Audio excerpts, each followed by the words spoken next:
Le président Félix Tshisekedi séjourne depuis dimanche matin à New York, aux États-Unis. Le président RD congolais est allé prendre part aux travaux de la 79e session de l'Assemblée générale de chefs d'État et de gouvernement des Nations unies.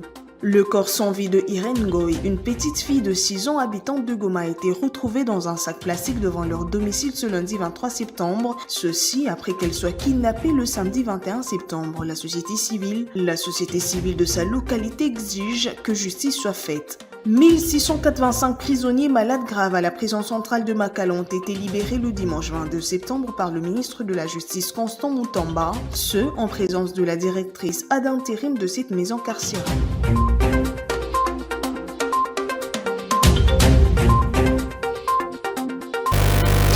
Une nouvelle semaine, un nouveau journal. Bonsoir et bienvenue à cette grande édition sur la chaîne du repos.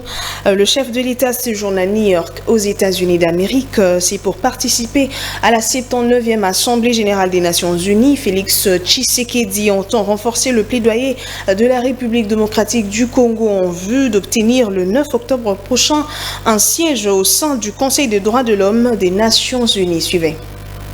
L'Assemblée générale des Nations unies est un événement qui réunit les chefs d'État et de gouvernement du monde entier, offrant une plateforme unique pour débattre des enjeux mondiaux. Parmi les sujets cruciaux qui seront évoqués figure notamment la question de l'élargissement du Conseil de sécurité de l'ONU avec une proposition d'inclure 2 pays africains sans droit de veto. Une réforme visant à mieux représenter le continent sur la scène internationale. Devant l'Assemblée générale, Félix-Antoine Tshisekedi aura l'occasion de mettre en lumière les efforts qu'il déploie pour restaurer l'intégrité territoriale de la RDC, notamment face à l'agression rwandaise. Le chef de l'État entend également renforcer le plaidoyer de la RDC pour obtenir, le 9 octobre prochain, un siège au sein du Conseil des droits de l'homme des Nations unies. Outre son discours, le chef de l'État congolais prendra part à plusieurs rencontres bilatérales et multilatérales cherchant à consolider le soutien international pour la candidature de son pays et à renforcer les relations diplomatiques de la RDC.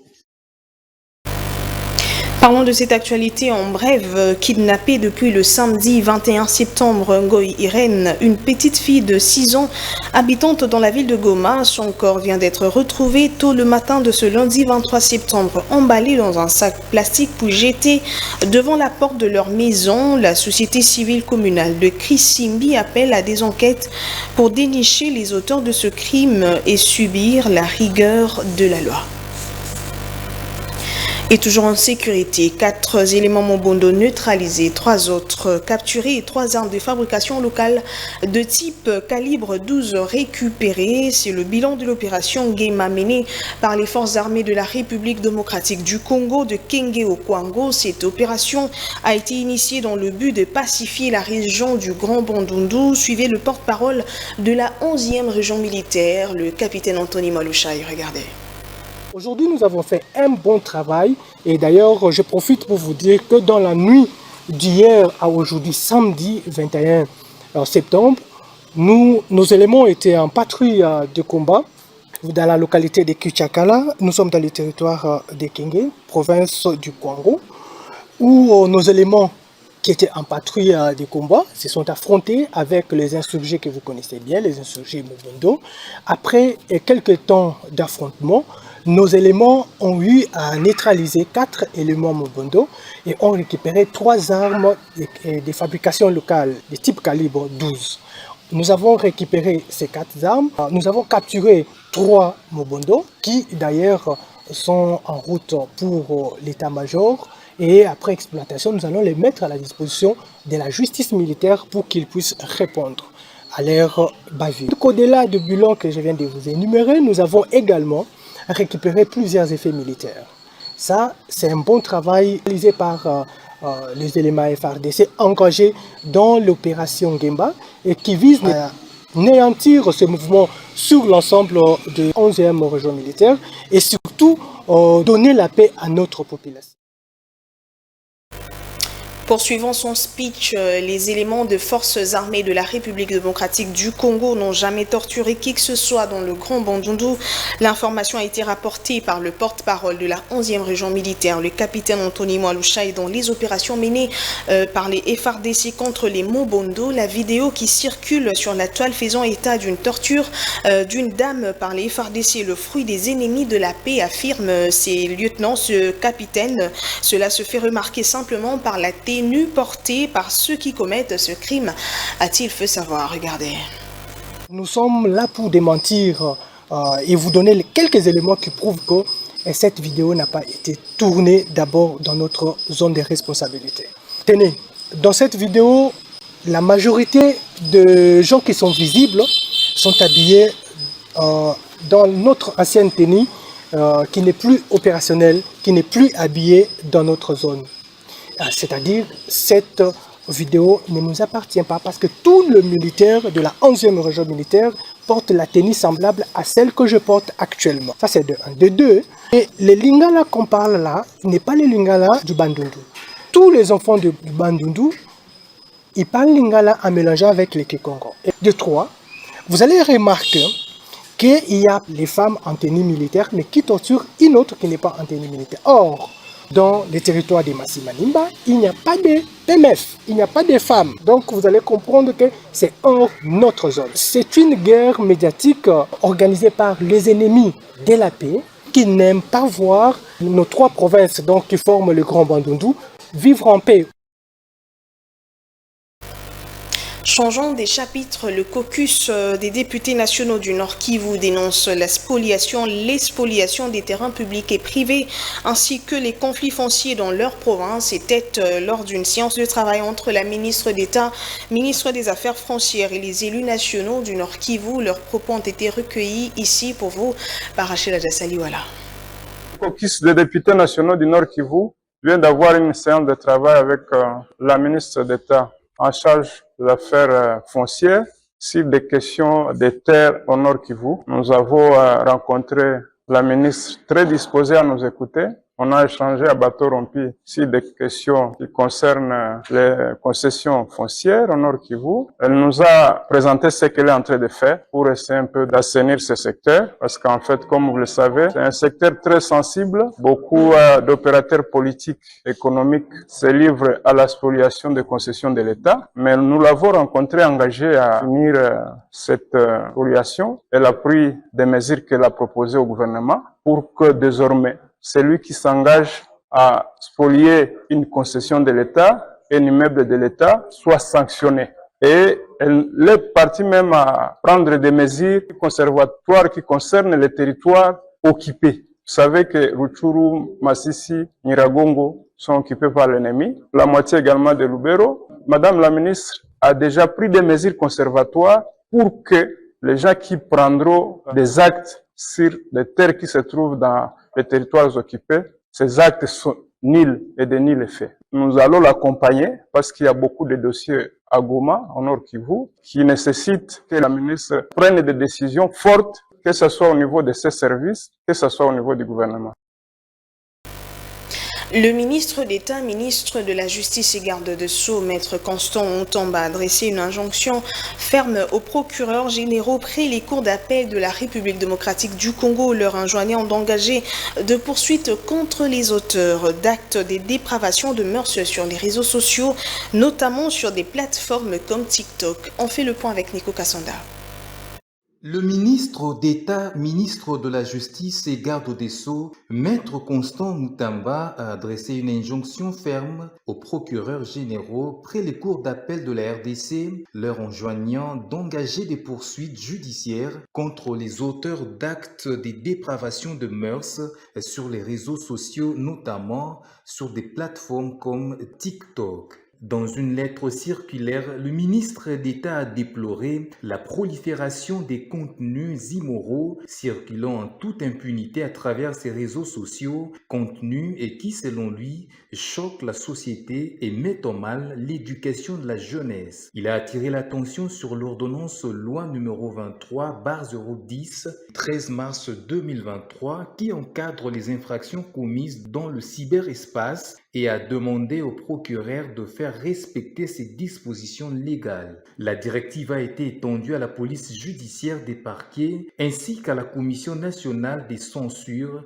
des chansons et des spectacles, leur demandant d'interpeller les contrevenants. Cette mesure vise à préserver la morale collective, selon le ministre. Les procureurs sont tenus de soumettre des rapports sur l'exécution de cette injonction dans les prochains jours.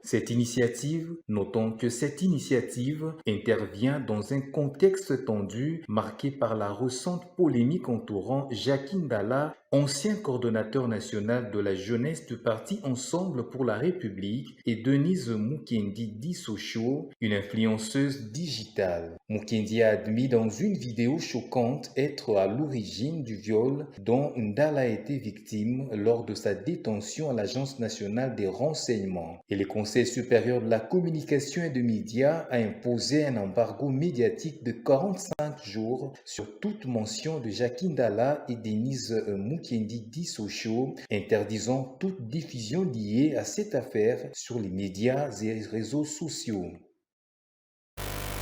L'actualité, c'est aussi la libération de 1685 prisonniers malades graves à la prison centrale de Makala le dimanche 22 septembre 2024. C'est le ministre d'État, ministre de la Justice et garde des Sceaux, Constant Moutamba, qui l'a fait. C'était en présence de la directrice ad intérim de cette prison. Suivez.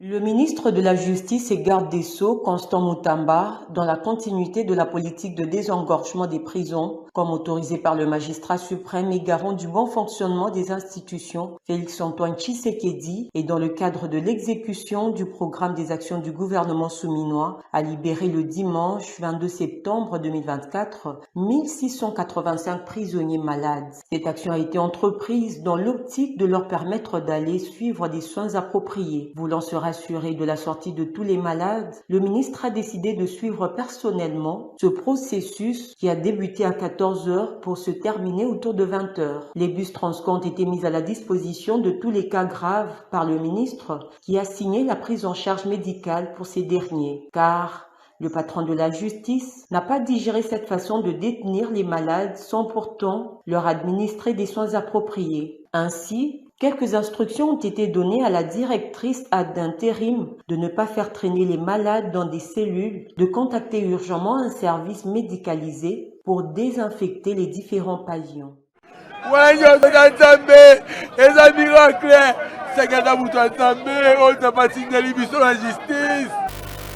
Et les détenus bénéficiaires de la liberté conditionnelle ont traduit leur satisfaction. Ils ont remercié le ministre d'État à la Justice, Maître Constant Moutamba. Suivez.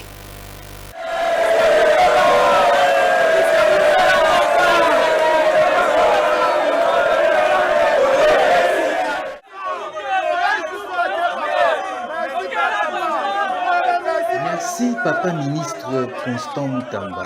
Nous vous souhaitons long feu dans le cadre de vos fonctions.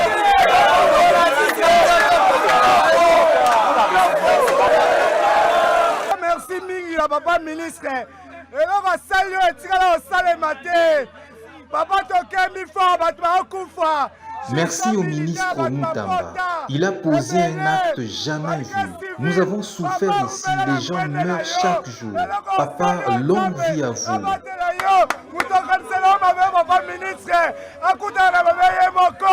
Papa Moutamba, vis longtemps. Toute arme forgée contre toi est nulle et sans effet. Papa ministre. Parce que que Dieu bénisse le ministre Constant Moutamba. À voir notre âge, il a eu compassion de nous. Bravo au ministre. J'ai passé une année en prison depuis mon incarcération. J'ai 66 ans et c'est la première fois que je sois incarcéré. En tout cas, grâce à Dieu. Merci à Oumela.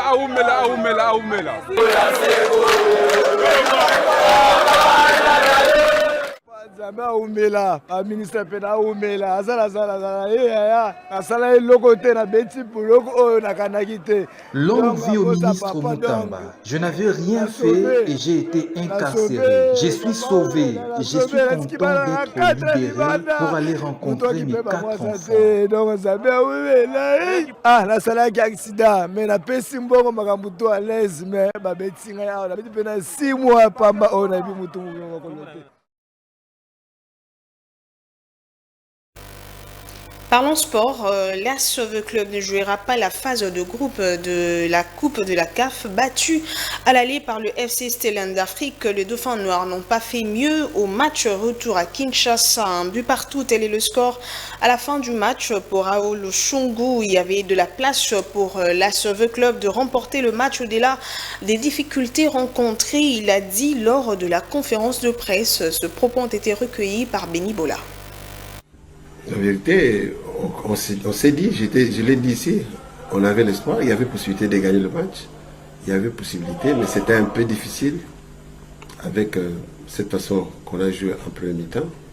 Mais si on l'avait abordé sous la deuxième configuration, peut-être on allait avoir la différence. Mais c'était difficile, on ne peut pas à 3 semaines, à 1 semaine plutôt, à 1 semaine, à 3 jours, changer complètement ce que l'équipe a acquis. Pendant 8 semaines, c'était un peu difficile. Donc, je savais que c'était une mission très difficile, mais pas impossible. Et voilà, le résultat a fait qu'on a échoué. On n'a pas pu aller décrocher la qualification qu'on voulait. Les éléments, je crois, c'est le milieu du terrain, puisque le football, c'est joue d'abord au milieu du terrain. Je pense que le milieu du terrain qui a joué en deuxième mi-temps a fait que l'équipe a retrouvé un peu ses automatismes. Et puis la philosophie, la façon peut-être de jouer, de demander aux joueurs de jouer, qui donne un peu d'espoir sur la progression de l'équipe. L'actualité en dehors de nos frontières, la situation humanitaire se détériore pour le Palestinien déplacé à cause de frappes israéliennes dans plusieurs camps. Des milliers de Palestiniens déplacés attendent chaque jour avec espoir la distribution de la nourriture et de l'eau. Ida Maloba. Des produits essentiels à la survie des déplacés proviennent majoritairement de l'aide humanitaire acheminée au cours des derniers mois. Cependant, la situation devient de plus en plus tendue. Les familles épuisées doivent patienter durant de longues heures dans d'interminables files d'attente. La rareté des rations provoque des tensions, entraînant parfois des altercations. La vie ici est très difficile. Nous sommes durement éprouvés à tous les niveaux, qu'il s'agisse de fournir des tentes, de l'eau ou de la nourriture. Aujourd'hui, nous recevons de la nourriture de la part d'organisations caritatives. Certains jours, ce n'est pas très bon, mais grâce à Dieu, notre situation est meilleure que d'autres. L'eau est disponible 1 heure sur 2. Dieu seul sait ce qu'il en est de ces souffrances. Une année entière de souffrance.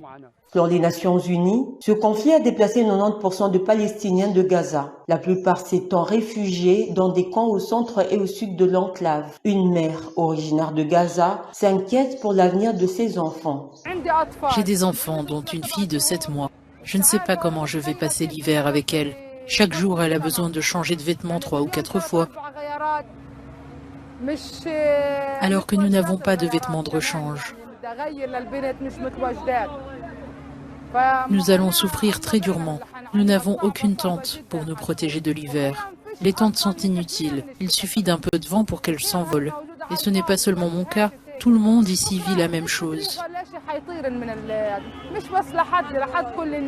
Il faut souligner que le conflit qui dure depuis presque 1 an est l'un des plus meurtriers connus par Gaza. Le bilan s'élève désormais à près de 41 000 morts. Le rappel de grands titres. Le président Félix Tshisekedi séjourne depuis dimanche matin à New York, aux États-Unis. Le président RD congolais est allé prendre part aux travaux de la 79e session de l'Assemblée générale de chefs d'État et de gouvernement des Nations unies. Le corps sans vie de Irene Ngoy, une petite fille de 6 ans habitante de Goma, a été retrouvé dans un sac plastique devant leur domicile ce lundi 23 septembre. Ceci après qu'elle soit kidnappée le samedi 21 septembre. La société civile de sa localité exige que justice soit faite. 1685 prisonniers malades graves à la prison centrale de Makala ont été libérés le dimanche 22 septembre par le ministre de la Justice Constant Moutamba, ce en présence de la directrice ad intérim de cette maison carcérale.